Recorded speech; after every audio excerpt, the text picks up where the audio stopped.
Good evening, I'm Jason Vio. Meg is off tonight. This is CBC Windsor News at 6. Thank you so much for watching. Here's what's making news tonight. A deal has been reached here in Canada between Unifor and Ford. It comes at a time when auto workers right across the river continue to strike. More than 1,000 people came downtown today for a protest and a counter-protest. It all centers around LGBTQ rights for kids in school. And we're learning new details about a vehicle that fell through the ground into a hydro vault. It knocked out power to hundreds. Protests and counter-protests have been taking place in cities right across the country, including right here in Windsor. We'll take you there in a moment, but first, we're learning more about these groups that are squaring off over issues surrounding gender and sexual education in schools. The CBC's Jamie Strachan looks at the issues and the demonstrations. Dubbed by organizers as the 1 Million March for Children, thousands came out in cities across the country, airing multiple grievances about how gender identity and sexual orientation are taught in Canadian schools. We see examples of age-inappropriate material, books in our classrooms. There's a lot of concern from many in the community that it's not appropriate. One of the most contentious issues, the right of children to identify by the pronoun of their choice. We must be able to control how we raise them, what kind of values they retain, and for parents to not have a say in the conversation is not going to work out. They don't have the maturity to decide to drink or to have guns or to vote. How the hell they have the right to change their sex without even the knowledge of their parents? In some cities, protests were met by often larger counter-protests. I see a mix of absolute hatred and bigotry. I also see a collection of people who are just scared and want the best for their kids and are afraid. We felt it was important that people congregated here to make people know, and especially queer and trans kids and racialized kids know, that there are people here who have their back. Tempers flared at some events. In Toronto, dozens of police officers kept the sides apart. The issue of pronoun or gender identification differs by province and school board. For example, at the Toronto District School Board, Canada's largest, schools can only inform parents of a pronoun change with a student's consent. In New Brunswick and Saskatchewan, parental consent is required for students under 16. New Brunswick Premier Blaine Higgs doubled down on that policy today. The situation is pretty straightforward. It's quite amazing that there's even a discussion of what the role of parents should be with their kids' lives. For some, an issue thought long resolved. For others, a fight as fresh as ever. Jamie Strachan, CBC News, Toronto. Windsor's Dieppe Gardens and Olette Avenue were filled with supporters of the 1 Million March for Children event today. More than 1,000 people attended and were met by a small group of counter-protesters. Windsor police were on the scene to keep the sides separated and peaceful. Children need adult protection of their innocence. They don't need adult pollution of their sexuality. Our governments, school boards, administrators, and dark side of the media are doing exactly what they ought to never do. They are working to hinder children from living a righteous life. Adam and Eve. No Adam and Adam. No Eve and Eve. No more secrets! No more secrets! I think the rally is about not allowing outsiders to influence morally your children or to help raise your children in a way that you don't agree with. Questions about sex, gender identity, and these other things are complex social, political, and philosophical issues, and children are not really ready. The government is not our dad and mom, because we have the say on our kids, not you. So we respect gays, we respect lesbians, we respect all the people, but they have to respect our rights too. We have rights too.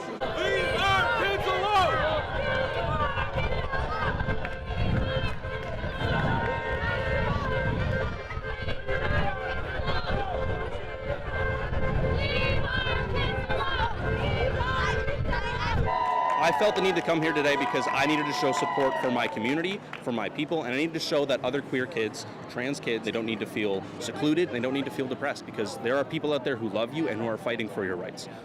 I was surprised by the turnover there. I'll be fully honest. I was surprised that many people had hatred for trans kids and for trans care. It was a call to arms, so to speak. A strike among Ford workers in Canada has been averted for now. Unifor has a tentative agreement with the automaker, but it's a deal that still needs to be ratified by members who have some high expectations. The CBC's Chris Ensing brings us that story. Hey guys, she's coming. Here she comes. Marching down the hall of a hotel in Toronto, Unifor's national president and her automotive bargaining committee ready to announce a tentative deal with Ford, finalized hours before an extended strike deadline.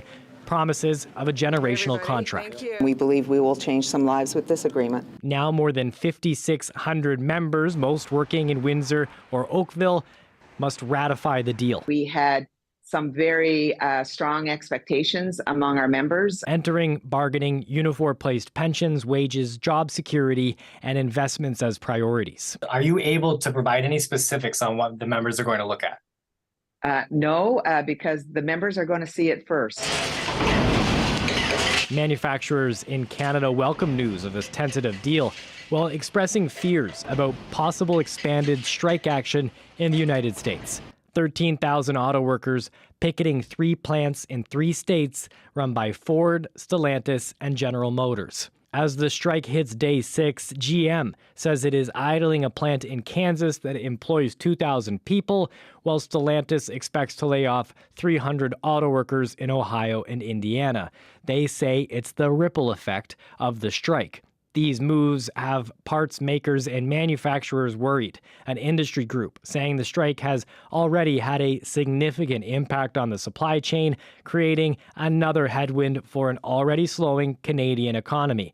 Auto part makers predict some of their plants will idle next week if the strike continues or expands. The union representing workers across the border wants a 36% wage increase over 4 years and has put in a noon Friday deadline, saying if the Detroit Three's offer does not improve, they'll target more locations for pickets. Unifor hopes this tentative deal helps the American UAW secure an agreement. My hope right now is that this agreement is actually going to help the UAW now be able to push forward and get a fair contract for their members.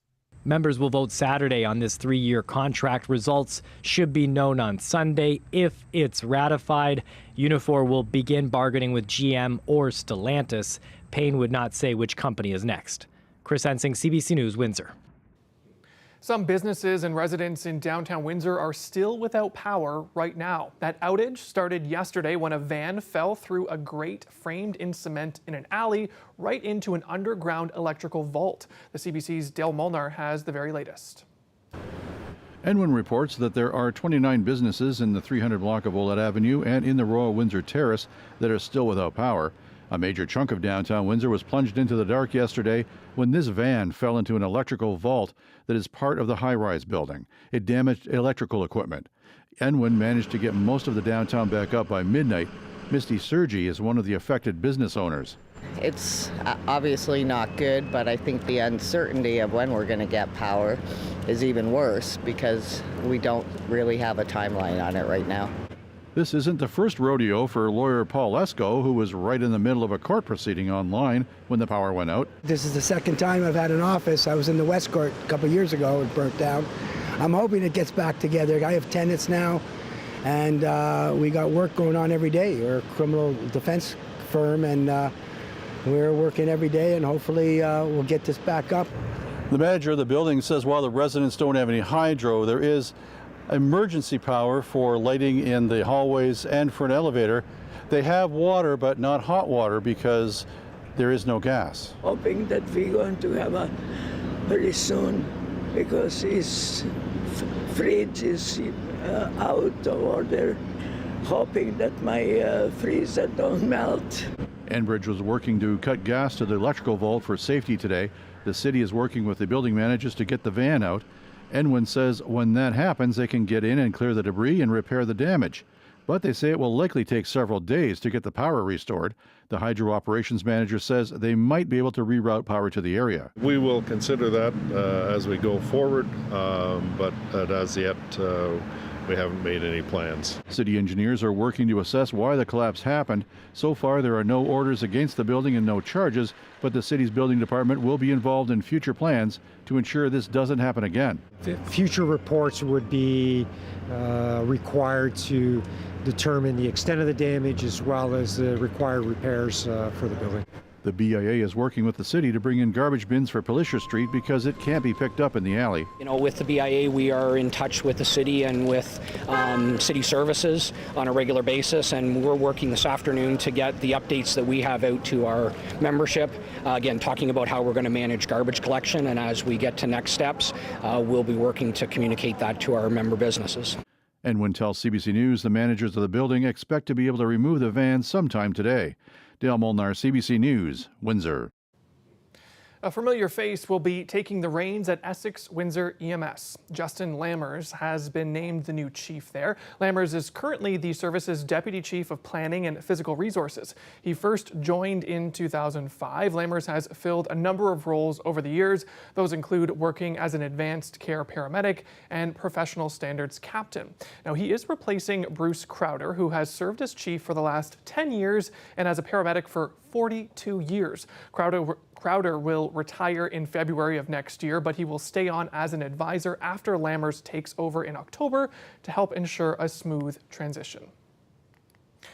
A new football helmet developed in Montreal is being tested by the NFL. It comes after the league put out a call looking for ways to reduce the severity and number of concussions suffered by players.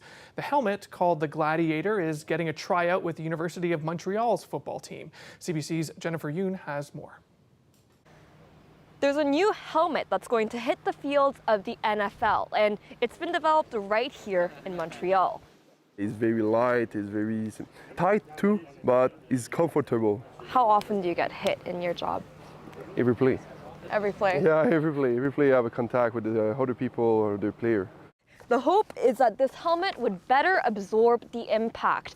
The idea is that it would help prevent traumatic brain injuries, but that's a really complicated puzzle to solve. So you have the impact component here, and you have after that some liner that is there for comfort.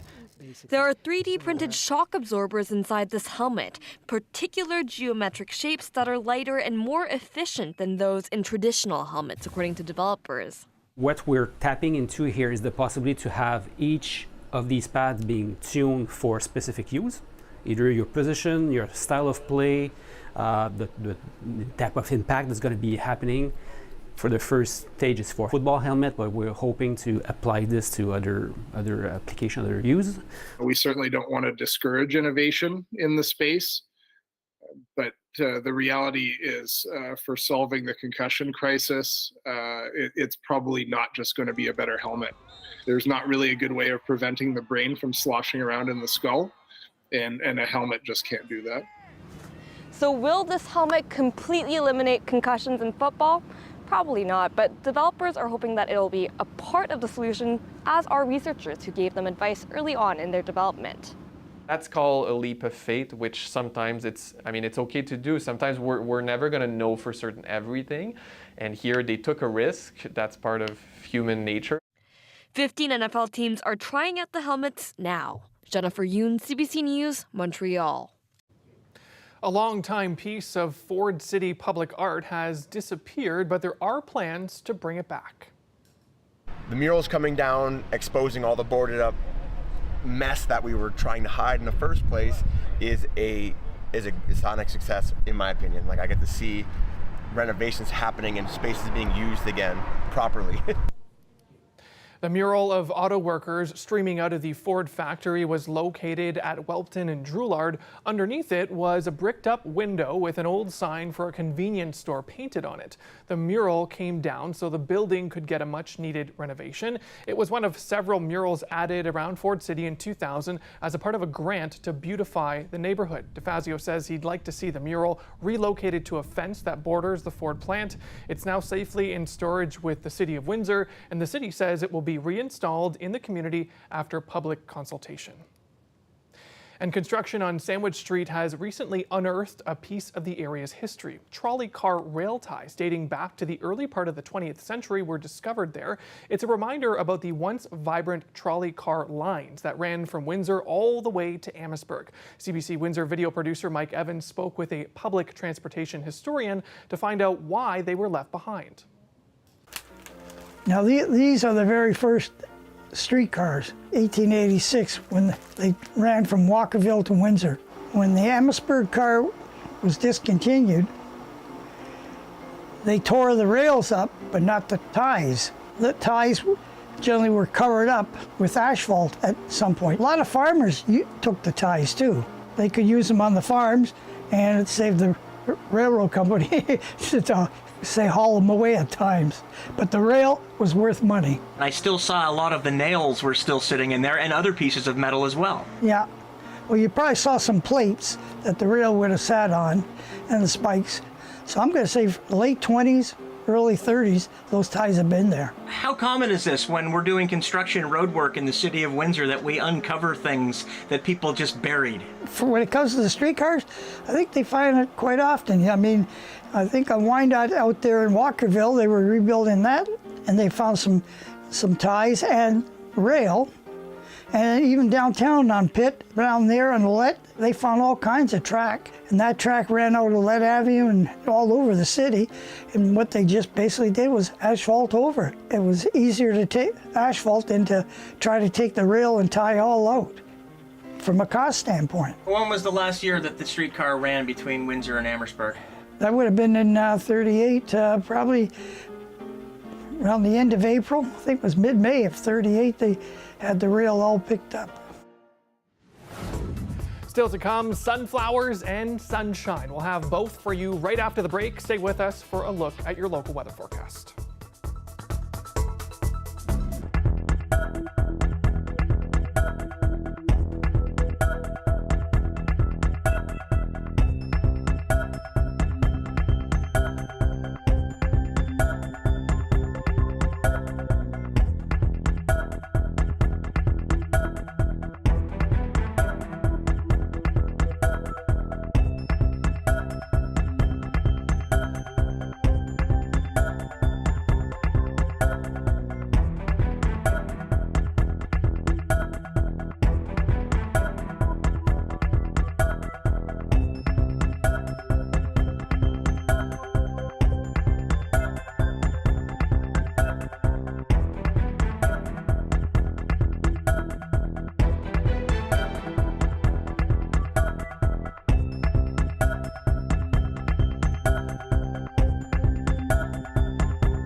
Summer may be in its final days, but it's the first day of harvest for about 10,000 sunflowers in Montreal. The garden has proven to be a very popular destination for visitors.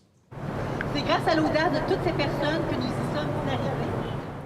The sunflowers were planted this spring to brighten up an industrial area and introduce some green space there. Not only the seeds will be harvested, but there are plans to use the stalks and leaves for everything from eco-furniture, soundproofing, and dye for textiles.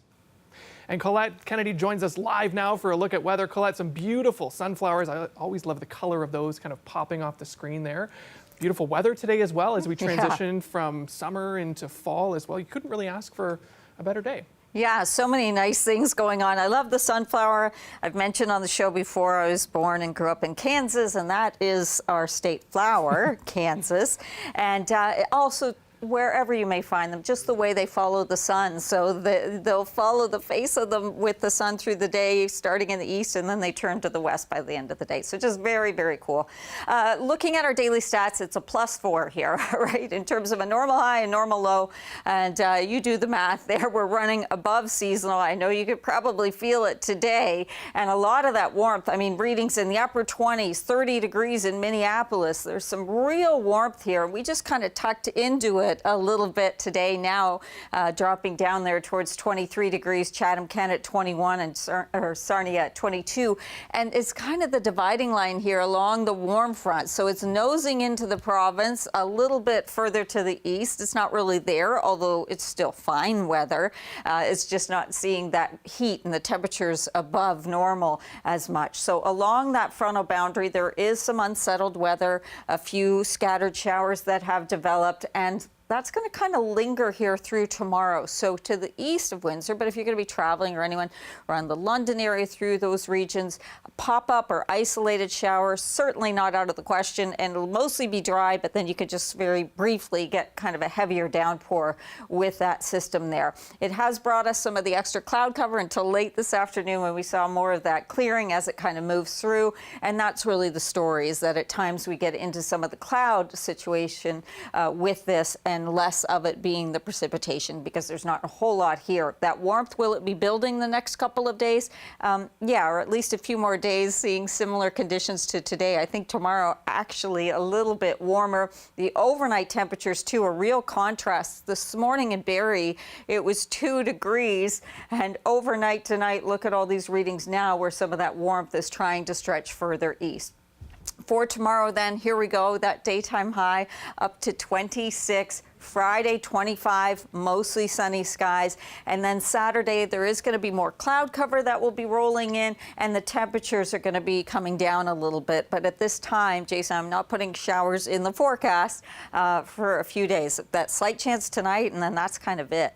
Okay, it looks like a pretty good 5-day, Colette. Thanks so much. Yeah, it is, as we head towards fall. Yep. There we go. Thanks, Colette. You're welcome. Still to come, a high-speed train in Japan hosted its own version of sumo wrestling. That story is next.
Doctors in Western Canada have a new warning for people and their pets. They're seeing rising infections from a tapeworm that humans can pick up from their dogs and cause serious illness. As Julia Wong reports, experts say the risk also exists in other parts of the country.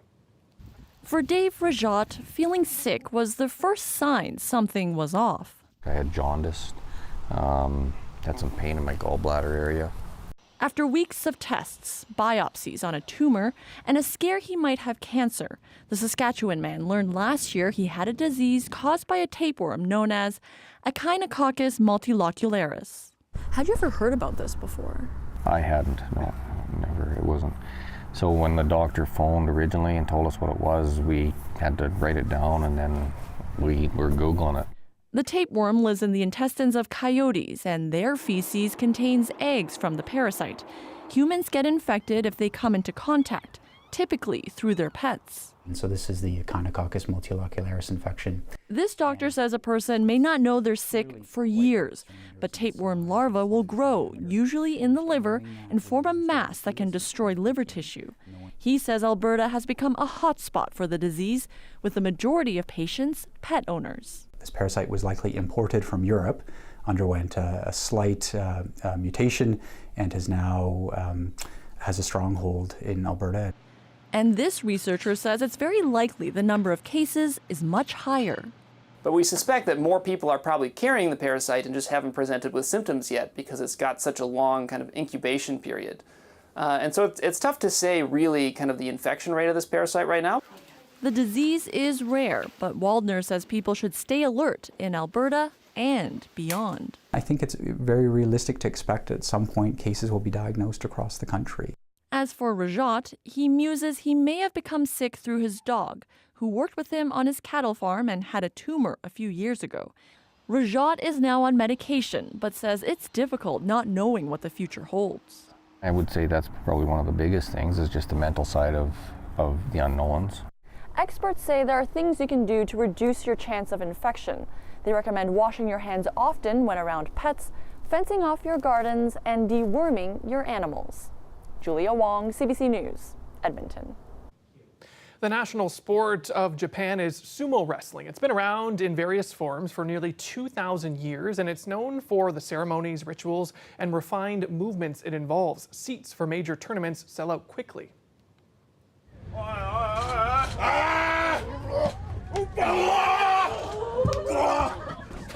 And this is not sumo wrestling, but tickets did go fast, and so did the match. It was held aboard one of Japan's high-speed bullet trains on the 150-kilometer run between Tokyo and Nagoya. More than 70 passengers snapped up all the seats in about 30 minutes to watch that fight. That's it for us here at CBC Windsor News. Thank you so much for watching. Don't forget, for news anytime, head to our website, cbc.ca/Windsor. Thanks so much for watching. Have a great night.